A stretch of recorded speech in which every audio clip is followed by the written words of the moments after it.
Pop, I want my share of your steak now, before you die.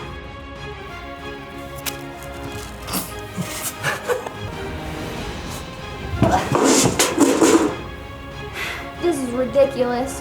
At home, even our ranch hands have more than enough food to go around. Yet here I am, stubborn and dying for just a bite of food. Let's not waste any more time before we jump into the story I know many of you have been waiting for. You kids are in for a rootin' tootin' good time today. Now, it's time to check in with our narrator.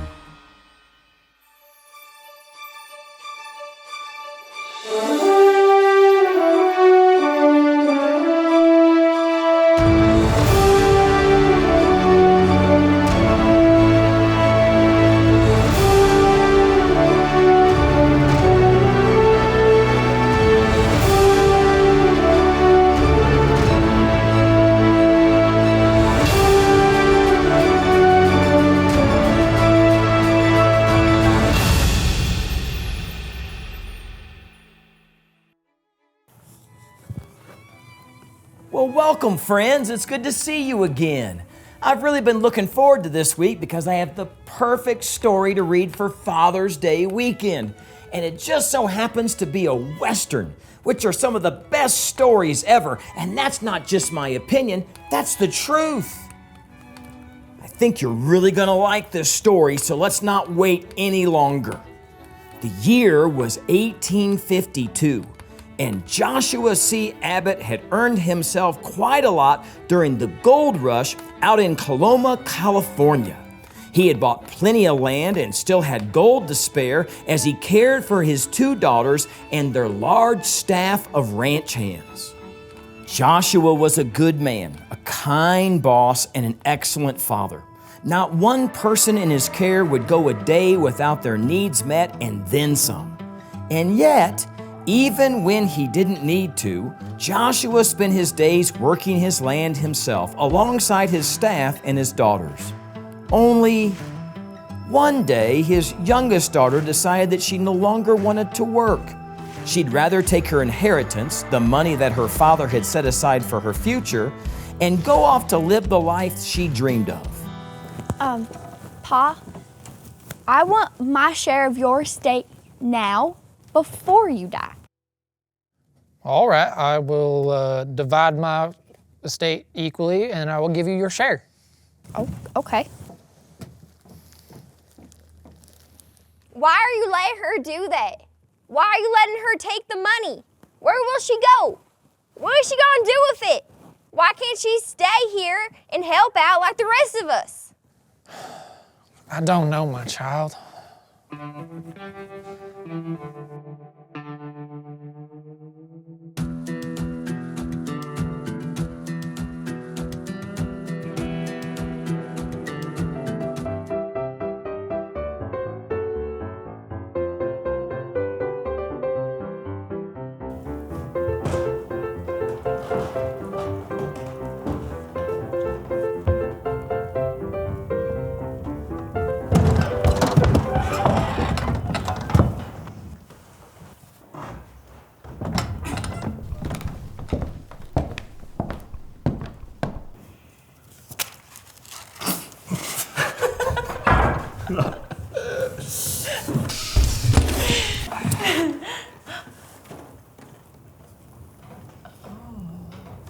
Why don't you join us, sweetheart?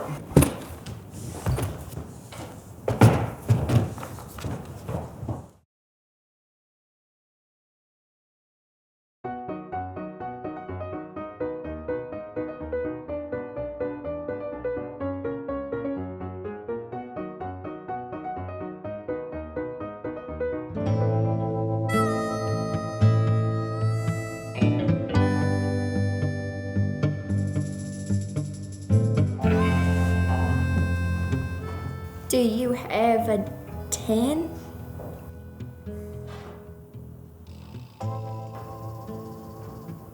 Go fish. Do you have an ace? Yeah! Hand it over.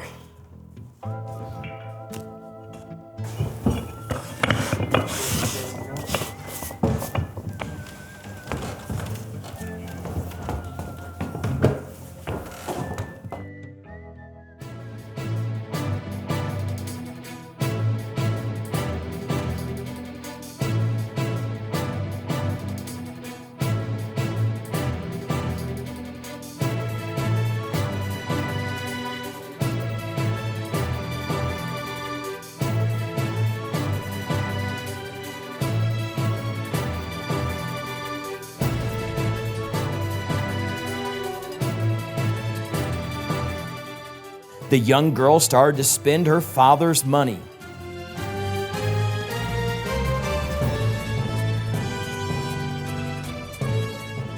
And she spent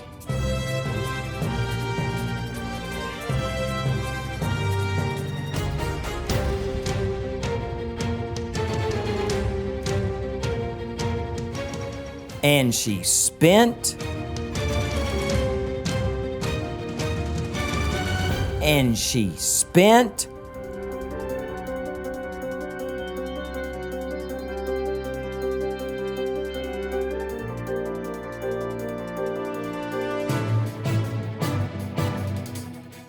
and she spent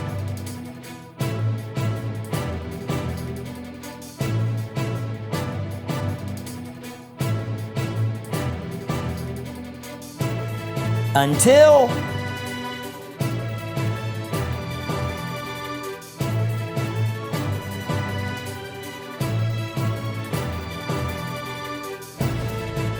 there was nothing left.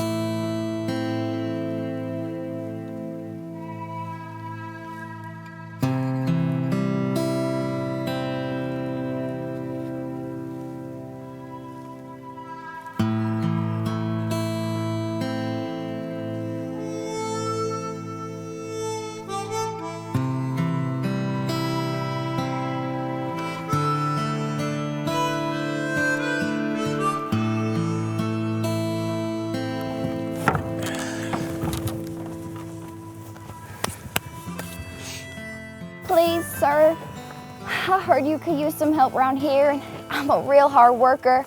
I learned lots of skills on my pa's ranch, and I could work in the fields or with the animals, whatever you could spare to pay me. Well, I'm sorry, but I'm afraid I can't afford to pay you much.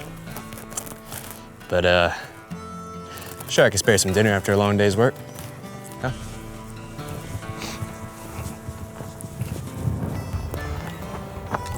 You'll need to feed these chickens, and I'll show you where the feed's at.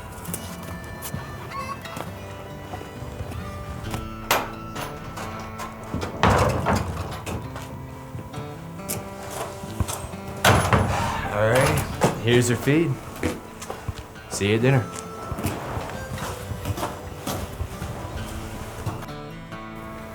Oh my, it's been so long since I've had a good meal. I'm starving right about now. Oh, even this chicken feed is starting to look tasty.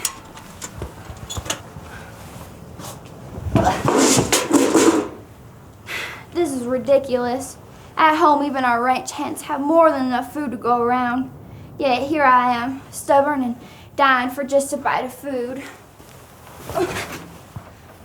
That's it. I'm going back to Pa and I'm gonna beg for his forgiveness. I'll even become part of the staff if I have to. I am through struggling like this.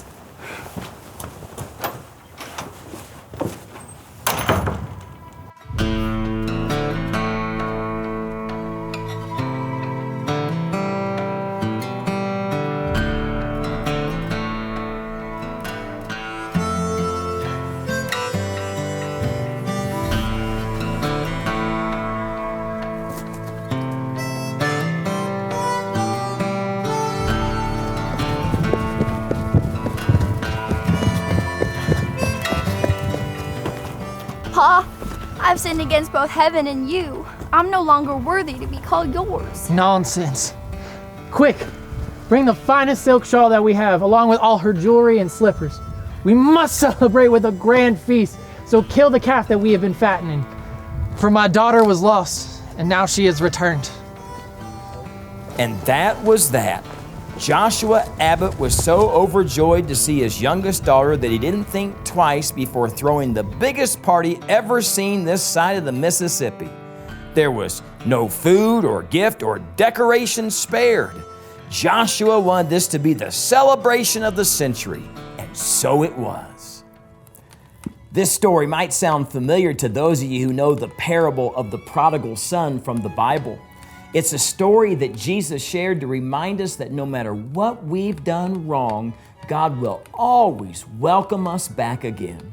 Here's what I love about the story of the prodigal son. It shows us that when someone has sinned and made bad choices, but then decides to stop doing wrong and come back home, well, God isn't waiting for them so he can just punish them when they get there. It's totally the opposite. He's so glad that the person chose to do the right thing and come home that he throws the biggest party in heaven that you've ever seen. Let me show you what I'm talking about in the Bible. The Bible puts it this way in Luke chapter 15. If a man has 100 sheep and one of them gets lost, what will he do? Won't he leave the 99 others in the wilderness and go to search for the one that is lost until he finds it? And when he's found it, he'll joyfully carry it home on his shoulders. When he arrives, he'll call together his friends and neighbors, saying, "Rejoice with me, because I have found my lost sheep." In the same way, there's more joy in heaven over one lost sinner who repents and returns to God than over 99 others who are righteous and haven't strayed away. No matter what you've done, no matter how many times you and I have made bad decisions, God will always welcome us back. And when he does, you can be sure that there's a party in heaven. See you again soon, Kids Planet. That story was pretty cool, but I think the lesson we learned today from our story is even cooler. How awesome is it to know that God will always welcome us back? Even when we make bad choices and mess up, God loves us and wants to be part of our lives. This is probably Hannah. Yes, nailed it. Hey Hannah, how's it going down in Belize? Hey Vince, I'm here in the Wired Room, and Belize is the best as always. I love that I get to come down here and hang out with the kids in Kids Planet. So, did you tell them what we have coming up? Not yet. You're just in time. Take it away. Perfect! Another week of our story series. I'm so excited. Me too. I gotta go now. Bye! Well, you heard Hannah. We'll see you next week for a whole bunch of fun, Kids Planet.